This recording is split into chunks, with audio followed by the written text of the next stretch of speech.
और आज की इस वीडियो में हम बात करेंगे कि डॉलर क्यों ऊपर जा रहा है और पाकिस्तानी रुपीस क्यों नीचे गिरता चला जा रहा है।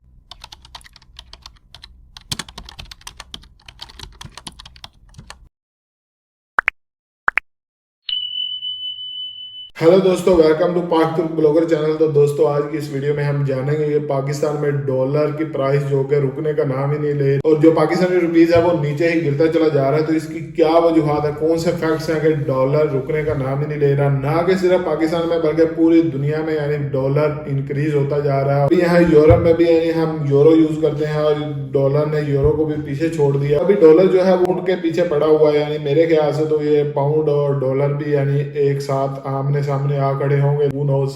और आज की इस वीडियो में हम बात करेंगे कि डॉलर क्यों ऊपर जा रहा है और पाकिस्तानी रुपीस क्यों नीचे गिरता चला जा रहा है। तो इसकी बहुत सारी वजूहत हैं, जैसा कि पाकिस्तान में स्टेबिलिटी नहीं है इंपोर्ट और एक्सपोर्ट को लेकर।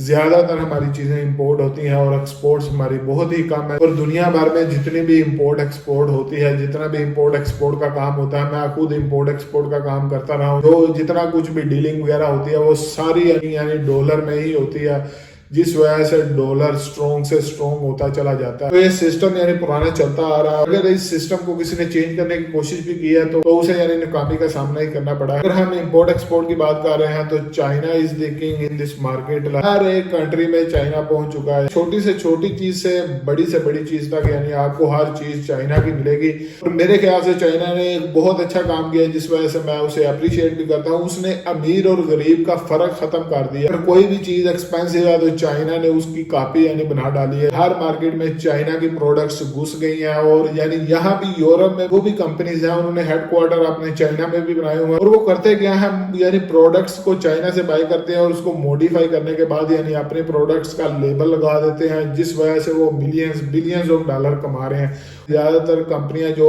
मैन्युफैक्चरिंग करती हैं प्रोडक्ट्स उनके यानी चाइना से ही आते हैं। यानी हर फील्ड में यूरोप में भी तकरीबन यानी ज्यादातर जो प्रोडक्ट्स मैन्युफैक्चरिंग होती है वो चाइना से ही होती है।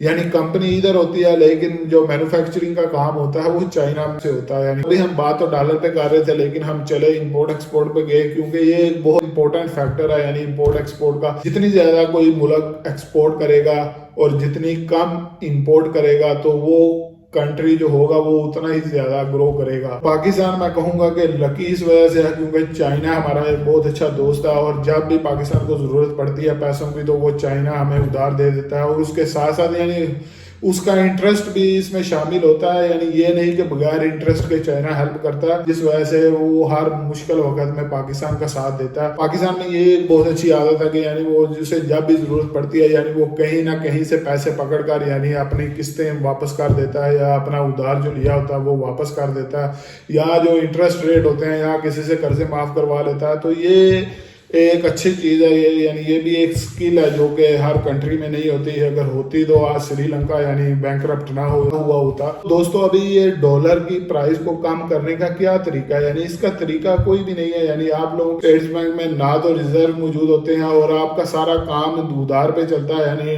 IMF के पास चले जाओ, कभी चाइना के पास चले जाओ, कभी UAE के पास चले जाओ। तो इस तरह यानी डेप्ट ले लेकर यानी आप लोगों की इकोनॉमी खराब से खराब होती जा रही है और ये रुकने वाला सिस्टम नहीं है। ये इसी तरह चलता रहेगा। जितने ज्यादा आप कर्जे लेते रहोगे उतने ज्यादा आपको इंटरेस्ट रेट के साथ किस्तें वापस करना पड़ेंगी। तो ये एक बहुत लंबा प्रोसेस है जिसको रोकना बहुत ही जरूरी है, क्योंकि अगर आपने इस सिस्टम को ना रोका तो इसी तरह मुल्क की इकोनॉमी तबाह होती चली जाएगी। ठीक है, टेम्परेरी बंदा बच जाता है, इधर से कर्जा ले लिया, उधर से ले लिया, या किसी कंट्री से बोला हमारे मुल्क में पैसे रखवा दो। तो ये अगर इसी तरह करते रहा तो ठीक होने वाले नहीं है। जितनी देर तक हमने ये लोन या कर्जे लेने बंद ना किए उतनी देर तक कोई भी चीज पॉसिबल नहीं है। आपको समझ नहीं लगनी, क्योंकि अगर आपने गाड़ी ले ली लीज के ऊपर और यानी उसकी किस्तें कोई 15 साल तक आपने किस्तों का वो मुआहिदा कर लिया, कॉन्ट्रैक्ट कर लिया बैंक के साथ, तो वो उस दौरान 15 साल तो आप स्टक हो गए उस चीज में। यानी आपको समझ नहीं लगेगी आपकी सैलरी की आती कहाँ है जाती कहाँ है। कभी भी अपने आप को बाउंड इंसान को नहीं करना चाहिए। अगर आपने बाउंड कर लिया तो बस फिर आपसे कुछ भी नहीं होगा। यानी कोई काम आप नहीं कर सकते, क्योंकि आप उसी एक अपने आप को आपने ये कह लेंगे एक सेल में जेल में बंद कर लिया और जितनी देर तक आप उसकी किस्तें अदा नहीं करते जाएंगे आप उस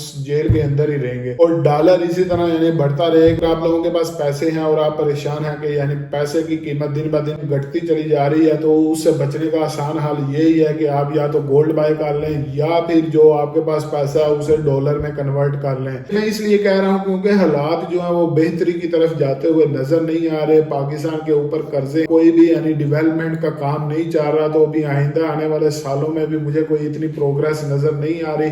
तो अगर आप यानी अपने पैसों को कम नहीं करना चाहते तो सबसे अच्छी सोल्यूशन जो मुझे लगती है वो यही है कि आप अपने पैसों को कन्वर्ट करके डॉलर में रख लें अपनी, और कल को अगर आपको जरूरत भी पड़े तो यानी आप बासानी उसे चेंज करके अपनी जरूरियात को पूरा कर सकते हैं। ये दोस्त वगैरह हैं जो कहते हैं कि आप प्लाट बाय कर लें, लेकिन वो उससे भी आप बाउंड हो जाते हैं। यानी कल को अगर आपको पैसों की जरूरत पड़ती है तो वो यानी प्लॉट जो आपने बाय किया होगा तो वही का वही पड़ा रहेगा और आपको कम दाम पे सेल करके अपनी जरूरत को पूरा करना पड़ेगा। अच्छी सोल्यूशन यही है कि आप इस रुपए को कन्वर्ट करके डॉलर में रख लें और यानी जब भी आपको यानी पैसों की जरूरत पड़े तो आप उसे चेंज कर लें। तो दोस्तों आज की इस वीडियो में बस इतना ही। आपसे मिलते हैं हम अगली नेक्स्ट आने वाली वीडियो में। अगर आपको हमारी वीडियोस पसंद आ रही हो तो हमारे चैनल को लाइक शेयर सब्सक्राइब करना ना भूलिएगा। हमें दीजिए इजाजत। अल्लाह हाफिज, टेक केयर, बाय बाय।